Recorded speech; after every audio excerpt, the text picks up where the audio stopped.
دوں. حضور نے فرمایا بلال کعبے کی چھت پر چڑھ جاؤ, کعبے کی چھت پر چڑھ کر اذان دو. حضرت بلال کعبے کی چھت پر چڑھ گئے. حضرت بلال نے کہا یا رسول اللہ اپنے چہرے کو کس طرف پھیروں, اپنے رخ کو کس طرف کروں. حضور نے فرمایا اے بلال, حضور صلی اللہ علیہ وسلم نے فرمایا اے بلال میں نے کعبے کی چھت پر چڑھا دیا ہے اور کعبے کی چھت پر چڑھ کر اذان دو. حضرت بلال کہنے لگے یا رسول اللہ اب تک تو میں اذان دیتا رہا کعبے کی طرف منہ کر کے, کعبے کی طرف چہرہ کر کے میں اذان دیتا رہا. مگر میں نے اذان کہی چہرہ کعبہ کی طرف کیا, میں اذان دی چہرہ کعبہ کی طرف کیا, مدینے میں اذان دی چہرہ کعبے کی طرف کیا, مسجد نبوی میں اذان دی چہرہ کعبے کی طرف کیا. آج آپ نے بلال کو کعبے کی چھت پر چڑھا دیا ہے, بتائیے میں اپنا چہرہ کس طرف کروں. تو حضور نے فرمایا بلال سوچنے کی بات نہیں ہے, جہاں کہیں بھی تو نے اذان کہی چہرہ کعبے کی طرف کیا ہے, آج کعبے کی چھت پر چڑھ کر چہرہ کعبے کی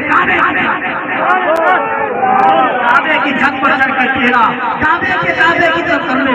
فاضل برادری کی نظر اس روایت پر پڑی تو فاضل برادری چپ نہ رہ سکے اور کہا حاجی ہو آؤ شہنشاہ کا روزہ دیکھو, کعبہ تو دیکھ چکے ہو, کعبے کا کعبہ دیکھو اور غور سے سنو نشا, کعبے سے آتی ہے صدا, میری آنکھوں سے میرے پیار کا روزہ دیکھو, میری آنکھوں سے میرے پیار کا روزہ دیکھو.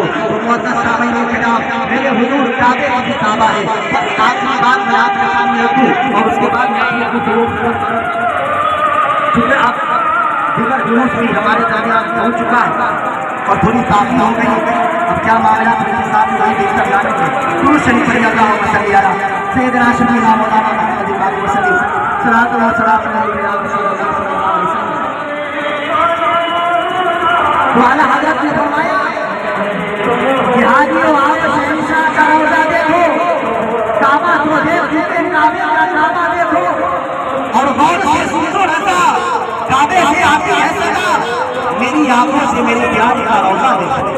محترم سامعین ایک پیغام میں دینے جا رہا اور یہ پیغام غور سے سنیے, یہ کوئی عام پیغام نہیں ہے.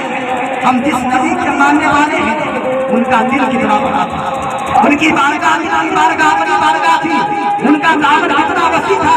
ایک پیغام آپ سن لیجیے جس سے آپ کو اندازہ ہوگا کہ پیغمبر اسلام کا کردار, پیغمبر اسلام کا خلق عزیز کتنا اچھا اور کتنا نرالا تھا.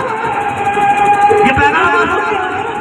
حضور صلی اللہ علیہ وسلم کو مکے سے ہجرت کر کے مدینہ جانا تھا اور حضور آپ وہاں گئے تو وہاں سے کئی سالوں کے بعد جب آپ کے ماننے والے زیادہ ہو گئے, آپ کے چاہنے والے زیادہ ہو گئے, تو آپ نے وہاں سے کثیر تعداد میں فوج لے کر آپ وہاں سے مکہ دوبارہ ادھر دیکھیے, ادھر مت دیکھیے, ادھر دیکھیے, مکہ دوبارہ آ گئے اور دوبارہ آئے تو 100 کی فوج نہیں تھی آپ کے ساتھ, 1-2 ہزار کی فوج نہیں تھی آپ کے ساتھ, 20,000 سے زیادہ کی تعداد میں لوگ آپ کے ساتھ تھے اور آپ مکہ فتح کیا. اور آپ نے جب مکہ فتح کیا تو آپ نے اقوام عالم کو خطاب کیا, آپ نے اقوام عالم سے کہا, آپ نے قرآن مجید کی آیت پڑھی یا ایھا الناس انا خلقناکم من ذکر و انثى وجعلنا شعوبا وقبائل لتعارفوا ان اکرمکم عند اللہ اتقاکم. پیغمبر اسلام نے فرمایا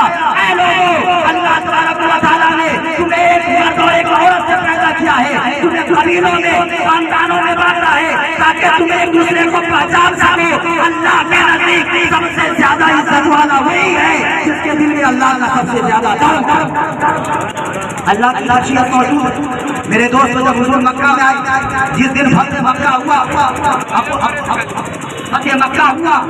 جس دن فتح مکہ ہوا, اجلاس عام منعقد, جیسے ہم جلسے میں آج بیٹھے ہیں, محفل میں ہم بیٹھے ہیں, اس وقت جب حضور نے مکہ کو فتح کیا تو اجلاس عام منعقد تھی.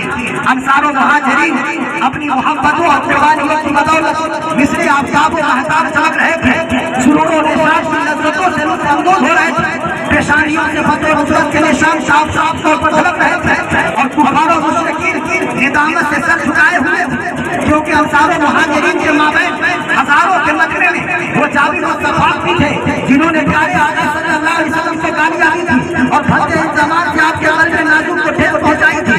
وہ بدقماش بھی تھے جنہوں نے آپ کے گلے میں پھندے لگا کر گلا گھوٹ گھوٹی ناپاک جسارت کی تھی. وہ مجرم و خطاکار بھی